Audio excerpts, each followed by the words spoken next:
सर्वच विरोधी पक्ष मतचोरीच्या मुद्द्यावर भाजप विरुद्ध एकवटल्याने केंद्रात भाजपकडून एक नवी खेळी खेळण्यात येत आहे.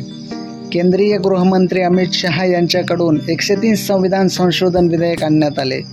या विधेयकानुसार जर कोणत्याही सरकारवरच्या मंत्र्यांवर कुठल्याही गुन्ह्यासंबंधी तुरुंगात जाण्याची वेळ आली आणि ते मंत्री 30 दिवस तुरुंगात राहिले तर 31व्या दिवशी त्या मंत्र्यांचं मंत्रिपद आपोआप रिक्त होऊ शकतं. गुन्ह्यात जर स्वतः मुख्यमंत्रीच राहिले तर ते सरकारही बरखास्त होऊ शकतं. हे विधेयक विरोधी पक्षांची सरकारं बरखास्त करण्यासाठी भाजपची खेळी असल्याचा आरोप विरोधी पक्षांनी केला. त्यामुळे केंद्र सरकार विरोधी पक्षातील राज्य सरकारवर कुठलेही आरोप लावून सरकार बरखास्त करू शकतात.